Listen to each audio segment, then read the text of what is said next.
business owners don't need more hustle. They need help. That's the guy that's wearing every single fucking hat. Yeah. Right? And in part because they think they need to do it. And in part because they're like, it's my first time I ever hired someone. I don't want to overwork them. I don't want to give them these things. I have learned and am learning more and more every day of how to get rid of the shit that I don't need to be doing inside of my business so that I can have the personal life that I want to have. Right now, I always say it's like, in part, maybe it can be about so what you can go do professionally a little bit more, but that's not what I really hope for you. It's so that, like, what can you do with that time back in your life? This isn't just about outsourcing. It's about finally having time to lead again. Do the things that move the needle inside of your company instead of the low-level shit that you don't need to be doing, right? Because there's certain things that only you know how to do, and you need to focus on those. If you're stuck in the chaos chasing control, maybe it's time to GTFO and let go. This is an event you won't want to miss.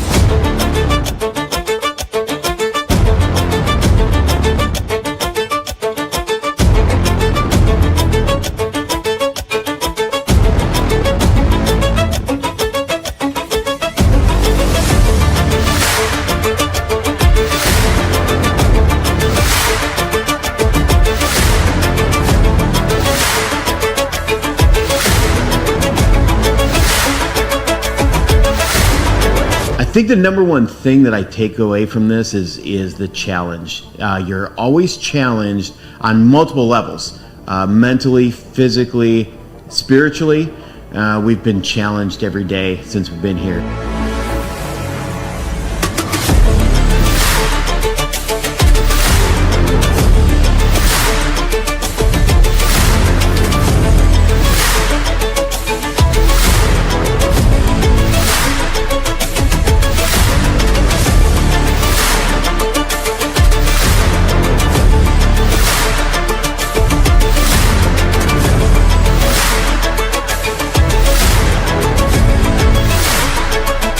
You gotta come here, take some time out, do it. It's a great experience. You'll never forget it.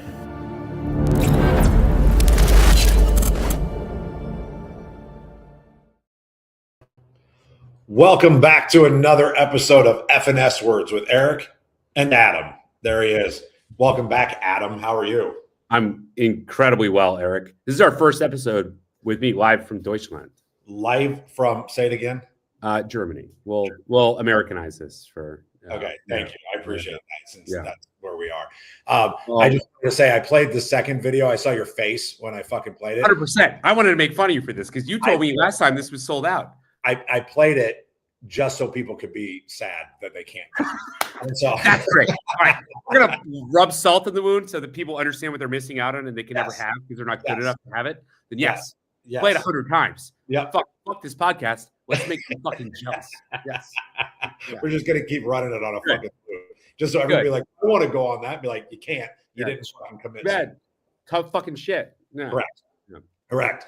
So welcome back, everybody, to another episode of F&S Words with Adam Patterson and Eric Obrempt, where we pick a word for the week that starts with F or S.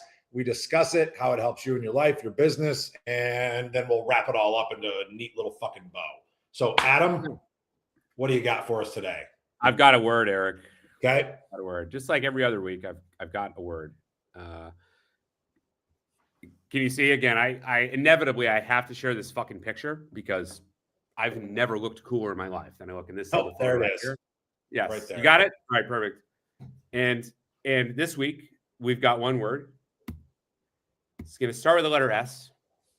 I want it to be Shiza. I want it to be shit. It'll be great, wonderful.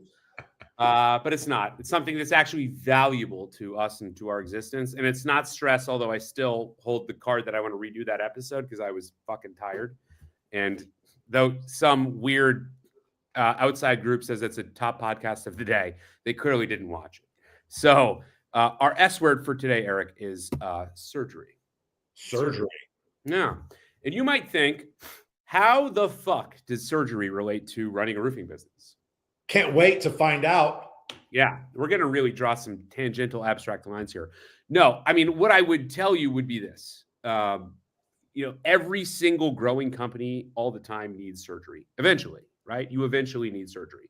not coaching, not a fucking expert, not pep talks, not another meeting of the minds. Like, some problems are not miscommunications. Some problems are not operational hangups. They're tumors. And surgery is intentional harm to prevent greater harm, right? That's ultimately what surgery is. Like, I got to cut this thing out and I got to take it out now before it gets worse. If it hurts, that doesn't always mean that it's wrong, right? And delay in surgery will always make it worse. So, if you keep on working around cancer, i.e., like, hey, he's my top guy, he does well, he produces, it's whatever. Like, I know he's going to bring me $5 million. Hey, congratulations. You're managing decline. That's what you're achieving. That is all that is it. Did you say managing decline? Is that what you said? Managing decline. Yeah. Yep. Yeah. You've seen this, I would imagine, Eric, both in your own realm of being a roofing business owner as well as the number of folks you coach. Yeah.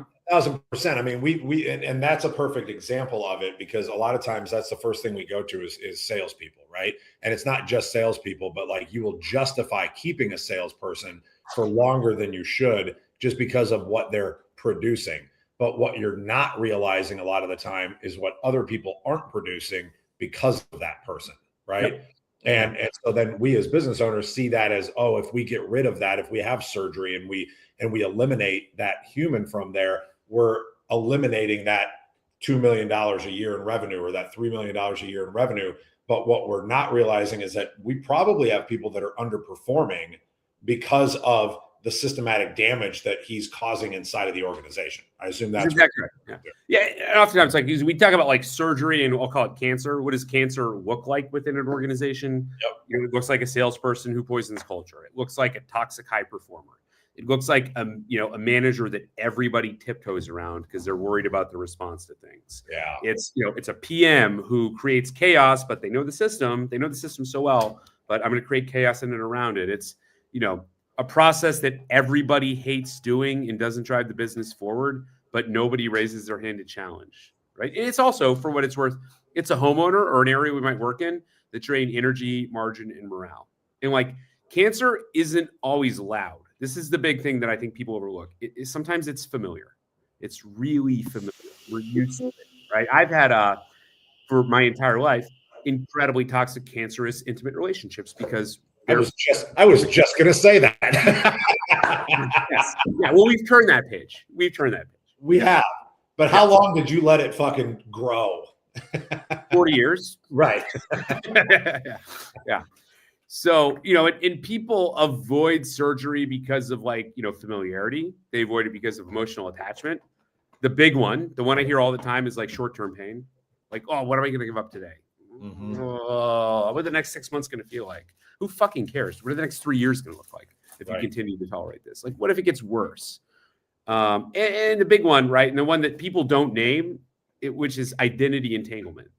Like, I hired them. I put them in that role. Oh, how does that reflect on me? Yeah. I think that's a big one. That's a big one, because we all, as owners and leaders, we all feel like we can, like, we saw the vision in the person when we brought them in, right? And so every time they fuck up, it's our fault, right? Which a lot of times it could be, right? Like it for sure could be, and we need to be able to, give a little grace and and coach and make them better and do all the things. But at some point, it doesn't become our fault anymore, right? And sometimes we have to be able to pull the ripcord. And I say this too all the time, right? Which is that owners don't avoid surgery because they're weak. And this is like a miss. Like, people think like, oh, you're not firing that guy because you're a pussy, you're weak, you can't do it, you can't fall through. They avoid it because they're actually hopeful. They think it's going to change. Yep. And I hate to break it to you, by the time we're like effectively 25 years old, we kind of are who we are, right? Like, we might be able to better understand who we are and be able to better adjust for who we are, given the circumstances of our life, if we're held accountable to how we are shows up and arrives in other people's existence. But we're probably not going to change our whole existence. We kind of are who we are, right? Mm-hmm. And it's our job to become aware of that and shift that perception. Typically, your cancers they don't fucking care. They don't care who they are. They don't care how it impacts anyone else. Like, they only care about how it moves it forward. And this is an important thing. Like, people more often than not are the symptom. They are not the disease, right? and people look to like, I'm going to cure the disease by getting rid of this person. Bad people, more often than not, they sit on top of broken systems, right? High performers behave badly when structure fails, because I don't have accountability, because I don't have a system that is equitably providing leads to my entire team, because I don't have like gate checks on the way that my leads flow in and out. And if you sort of remove your systems and remove your operational hangups first, it gives you an opportunity to evaluate people. So like if you keep cutting people, if you keep having toxic top performing sales reps, but I'm not fixing my structure behind them, you're just protecting malpractice. Yeah, and that's something I had a call the other night with a kid that I'm coaching, and he wanted to start bringing on sales reps, right? And I was like, okay. I was like, what? How are they going to like? What are they going to do? I'm like, do you guys knock doors or like what do you do? He's like, no, we don't knock doors. And I'm like, he goes, but I think I'm gonna. This is what he said. He goes, but I think I'm gonna have him do that. And I'm like, well, who's gonna teach him how to do that? And he's like, what do you mean? And I'm like, well, it clearly isn't going to be you, like, because you don't do it. I'm like, do you have a sales process in place to be able to like teach them what their sales process is? Well, no. And I'm like, don't fucking hire anybody. Like, you don't have anything to be, because they're going to be gone in a short amount of time. And then you're going to blame them for not doing their job. That's it. So bad operations or chronic infection. Right. Let's call it that. We're going to play Dr. Adam for a while because I should have been a doctor. Should have been a doctor, except for the fact that I'm not anywhere intellectually capable enough to be a doctor nonetheless. You don't think so? If you're really smart, you can apply yourself in ways that I haven't been able to my entire life. Okay. So I think you're smart enough to be a doctor, but go on. Fair enough. So bad operations are they're chronic infection, right? So like that looks like, undefined handoffs, no owner for key steps, tribal knowledge, right? Like somebody will teach them. Inconsistent quality assurance. Like, am I really checking what's happening here? Hero-based problem solving, i.e., I'm going to hire 4 guys. One of them's going to be able to figure out how to fucking do this, and they're going to teach the other 3 how. So that's just, it doesn't look like. And in this instance, right, surgery tends to look like killing redundant steps, like reassigning ownership to the appropriate party, like documenting what everybody knows, ensuring that we have quality assurance around each and every step of that process, so that if things aren't going well, if someone's having a bad day, if we hire 5 people at once, we know what good looks like. Like chaos feels human. Like our brains are wired. This is one of the best things of, we're going to talk about our evolutionary history, whether you believe it or you're dumb. We figured out a way to thrive in the midst of chaos, right? And it's sort of like those of us that could thrive in the midst of chaos were the more likely components of the species to survive and to prolong our existence. And like broken ops are just unowned. We can find a way to survive when things don't feel okay. That metastasis feels all right. But like if we take ownership of those things and we find comfort in many of those things, like what it can look like tomorrow, and that sort of that, I call it that operational peace. It's my setting now, is so I feel so fucking peaceful all the time in Germany. It's just peace, Eric, peace. And that peace allows me to thrive and to focus in a way that I'm unfamiliar. So would you suggest then that before you start surgery, before you start cutting out what you deem as a tumor, to do some self-reflection first to make sure that said processes are in place so that you can eliminate the fact that you're not the failure point? Yes. Look at every problem from 3 sides. Yourself, an impacted party, and an objective third party. Always get 3 perspectives and points of view. How do I feel about it? How does somebody in the midst feel about it? And how does somebody with no emotional fucking attachment to any of what's happening feel about what's going on? And what does that outside perspective tell me about the situation?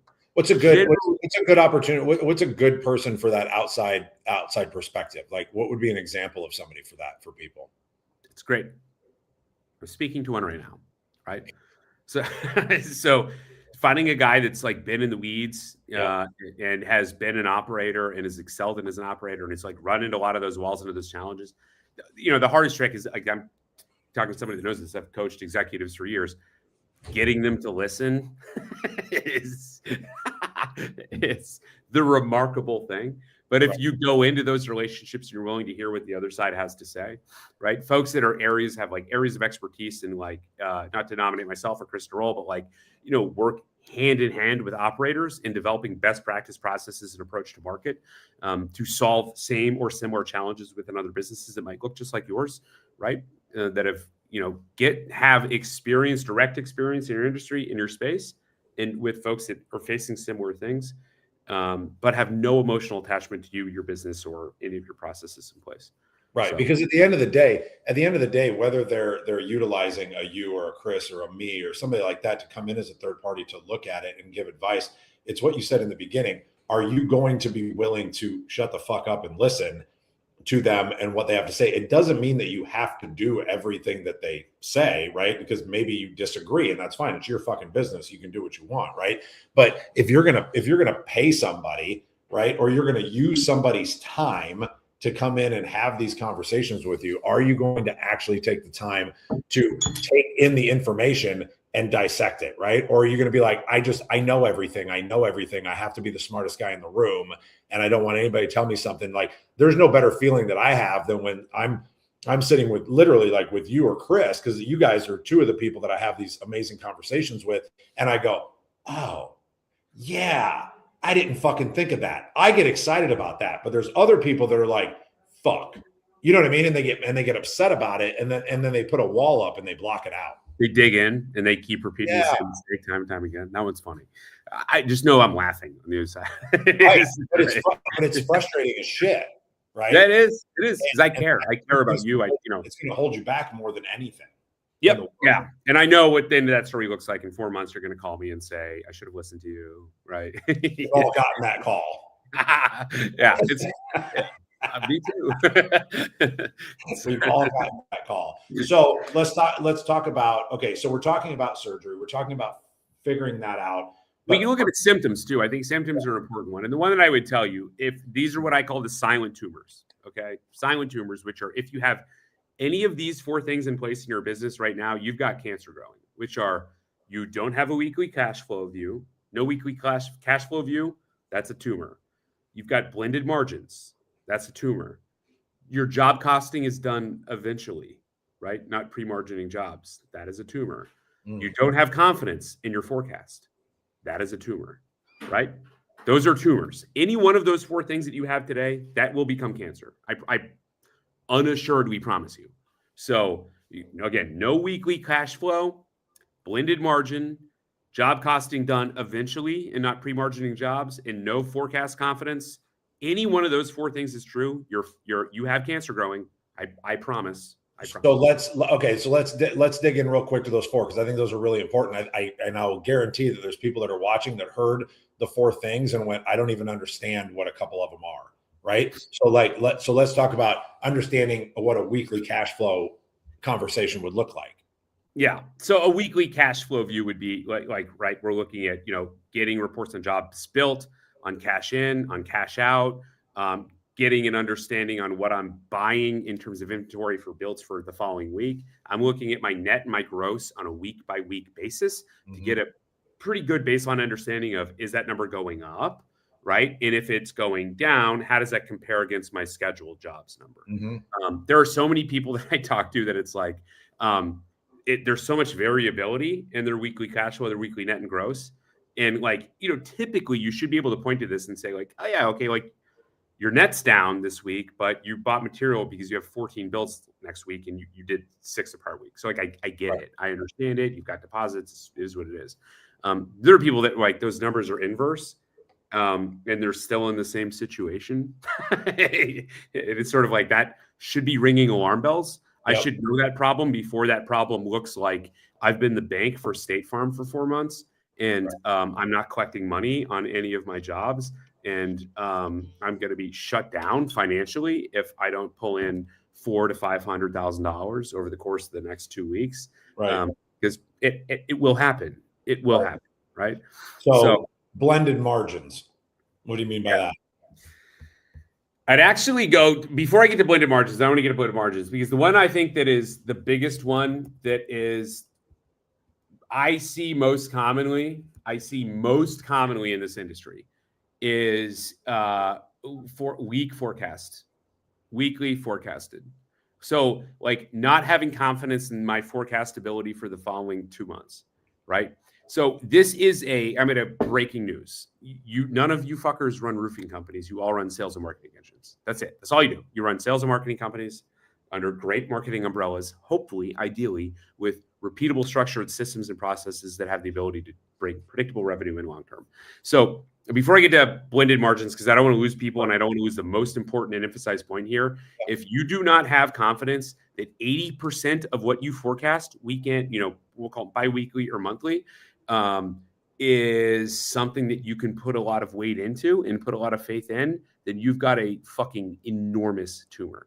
And like the number of guys and gals that I talk to that run roofing companies that tell me like, oh, I think we're going to get, or I feel like we're going to get, or my rep tells me it's coming. I want to scream. I want to scream. So you should be able to make forecasted financial expenditure on your forecast within an 80% degree of certainty. And I feel like for most people, it's a fucking coin flip. Particularly, Eric, I'm curious, for guys doing commercial like you, like I think you're really good at forecasting, at knowing like when you're going to get deals, when they're going to land, when they're going to sign, how you prepare to build big commercial jobs. Yeah. How do you approach that? Yeah. So like when we're selling, we put them into 3 buckets, right? So we put them into 3 buckets. So we have 3 different tiers of how we track those kind of jobs, leads, and then money of what we are forecasting coming in, right? So our bucket 1 is we are literally just chasing them, right? They're potential clients, they're potential jobs. We're chasing them. They're worth $0, right? Our bucket 2 is we either have let's call it a service agreement signed with somebody. Say we have a claim on a building that's been filed and we have the service agreement on it, or we have retail bids out to somebody that we have a certain degree of certainty that will come to fruition, right? So we might have $2 million out, let's say, in commercial bids, and we know we have good relationships with them, and then we assign them to say tier B, right? And if we assign them to tier B, if that 2 million is in that tier B, that means that I'm giving that a net worth of 50% of whatever that total is, right? So if there's 2 million in there, I say, I know we're going to close 50% of those, hopefully more, but I'd rather err on the side of caution, right? Yeah. So I say we're forecasting 50% of everything in tier B is going to turn into revenue. I don't know the exact day that it is because there's a life cycle there and we don't know how long it's going to take to get it through a PA or through legal or whatever it is. And then you have your tier 3, which is your signed deals. We have build dates and we have dates the checks are going to get collected.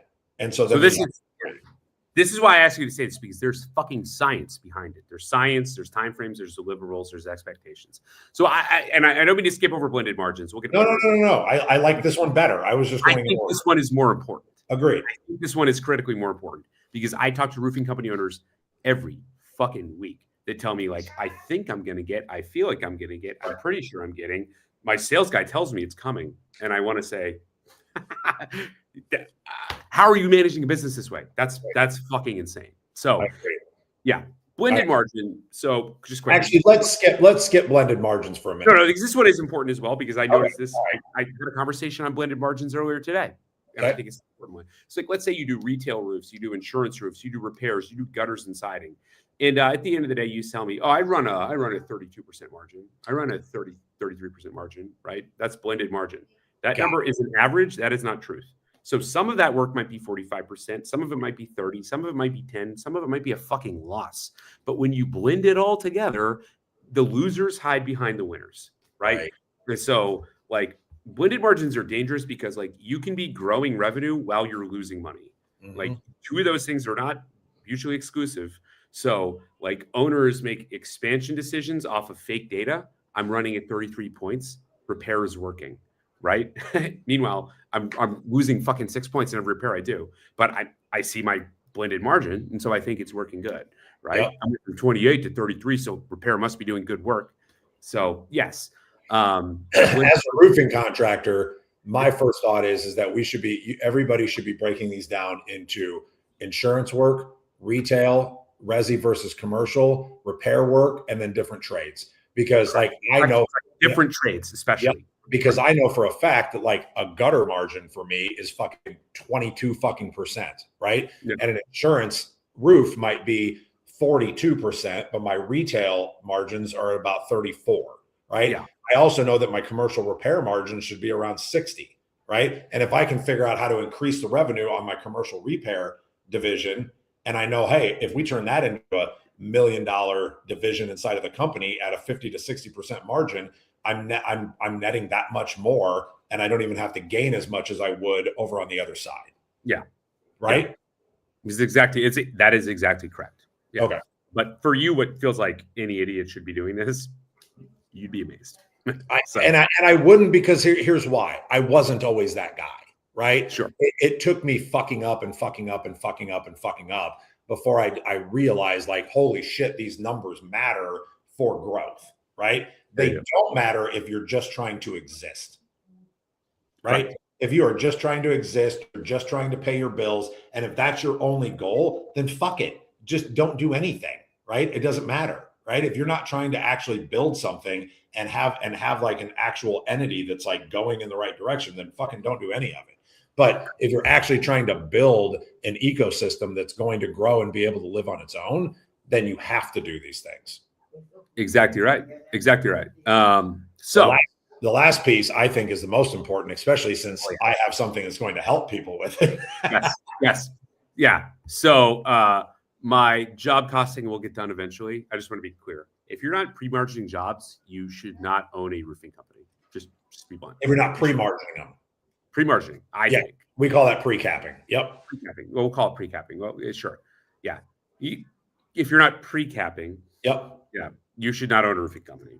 Correct. Correct. And there's a lot of people that don't even know how to do it, which is remarkable. But Eric, tell me more. You have something that can help with this. Well, no, but there's not only the pre-capping side, but then there's a lot of people that don't even do final caps, right? They're just like, I think I made this much money, and they have no idea what they actually put into the job. My favorite one is I give my sales guy 10 points on whatever we make. Right. Whether or not it's a 22% margin, 33% margin, 39% margin, they get 10 points. And so we used to do that, but we had a caveat in it that if it dropped below a certain margin, then they drop points. And so that makes sense. That's not one of the same, right? Right. And so but then we switched to a profit model as well, because we have an advantage because we go and pre-buy material. And so the key with that though is, and selfishly, I'm going to start silently pitching a little bit, but like, we need to have tools that are accurately tracking our inventory costs, right? Like, we have to have these tools. The best contractors that I have gained exposure to in the United States, that I've had an opportunity to work with in the United States, or that I've learned from in the United States, the best, the most profitable, the most efficient, like fucking far and away, bar none, are folks that have good inventory control systems. Yep. Yes. Yep. And I am not saying this just now. You and I have said this in another episode when this podcast used to suck shit and we just riffed for like 30 minutes. So go back, motherfuckers. I've said this before. Yes. Inventory control systems are like the number one fucking thing. If you want to go from like great to exceptional, that's the barrier. That's it. Yep. And so that's why we have something being launched here in about 30 days that will give you the ability to track every single piece of inventory that's inside of your warehouse, in your garage, any of your equipment, any of this. Because what I really learned is that we were overpaying on commissions, right? Because we weren't job costing it properly. So we thought we sold it I caught it on we were having an accounting meeting, and I saw all the job margins come in on this sheet. And one of them was like 62%, and fucking nobody red flagged it. And I was like, what the fuck? I'm like, there's no way that somebody sold a job at fucking 62%. And they're like, well, that's what it says. I'm like, that doesn't fucking mean it's right, asshole. I'm like, we need to go through that and figure out why it's 62%. It's not. And I go open up everything, and I was like, you're missing, like, your fucking labor, your material cost is 30% lower than what it should be on a job like this. And we go back and we track every single receipt that came in, and they're like, oh, I missed that one. And all of a sudden it went down to the normal 40% margin that it was, which means I would have paid on profit to my rep based on that 60% fucking margin. You do that on the course of 100 jobs, 200 jobs, 500 jobs, you're going to lose hundreds, if not millions of dollars a year. Hey, Eric, 40% on average. Don't slap the entire nation in the face with your dick.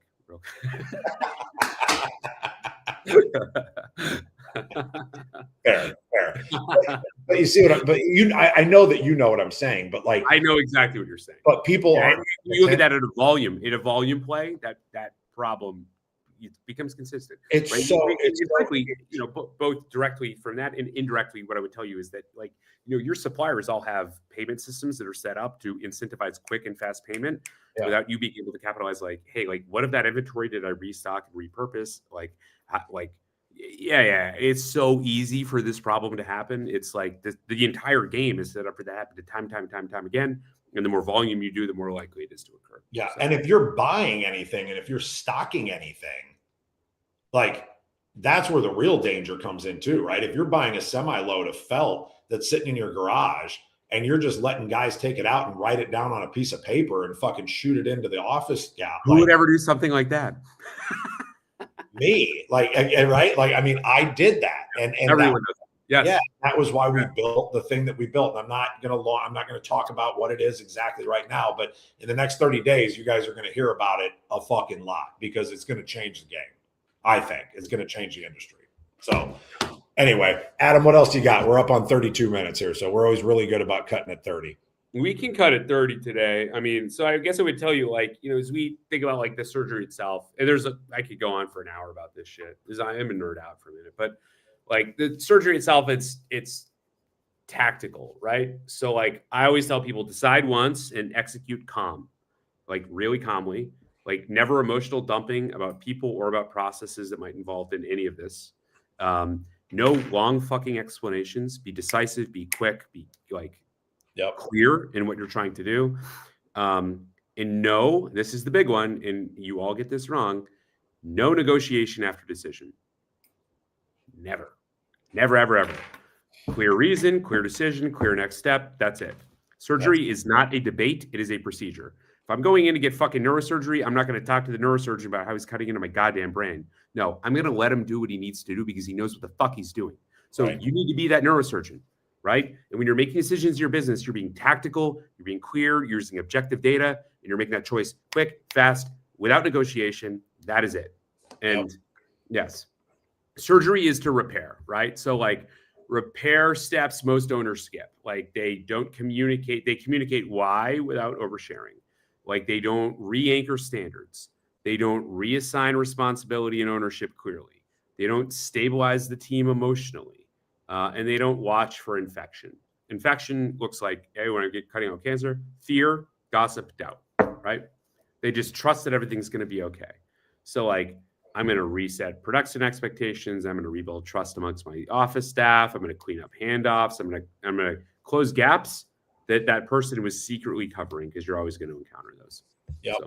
So surgery, everybody, we got to have surgery. We got to be able to understand when we need to surgically remove things. And we also need to be self-aware enough to understand when it's our operational deficiencies that are maybe thinking us we need to have surgery. So we need to be able to look at Adam's fucking little triangle here. Adam liked his triangles. So we're looking it's my triangle is you, an impacted internal party, and an objective third party. Yeah. that is how the best decisions are made. Yep. Always you, my perspective, an impacted internal party's perspective, and an objective third party's perspective. You heard it here, folks. You heard it here. Thank you for tuning in, everybody. Adam, thank you for our first episode from Omaha and Germany. Yeah, via Deutschland. This is a big fucking deal. This is where most of them are going to be taking place. So every other Wednesday at 1 p.m. Central, mark your motherfucking calendar. We'll be coming back at you in 2 weeks with an F word. I don't know what it's going to be, but Adam will. And I can't wait to find out what it is. Adam, thank you. Enjoy your evening, sir. Fatsa will be the F word next. Does that mean fuck? Yeah, cunt. Cunt. Okay. All right. Perfect. All right. Thank you. See you, buddy. Talk to you soon. Cheers. Most business owners don't need more hustle. They need help. That's the guy that's wearing every single fucking hat. Yeah. Right? In part because they think they need to do it. In part because they're like, it's my first time I ever hired someone. I don't want to overwork them. I don't want to give them these things. I have learned and am learning more and more every day of how to get rid of the shit that I don't need to be doing inside of my business so that I can have the personal life that I want to have. Right now, I always say it's like, in part, maybe it can be about so what you can go do professionally a little bit more, but that's not what I really hope for you. It's so that, like, what can you do with that time back in your life? This isn't just about outsourcing. It's about finally having time to lead again. Do the things that move the needle inside of your company instead of the low-level shit that you don't need to be doing, right? Because there's certain things that only you know how to do, and you need to focus on those. If you're stuck in the chaos chasing control, maybe it's time to GTFO and let go.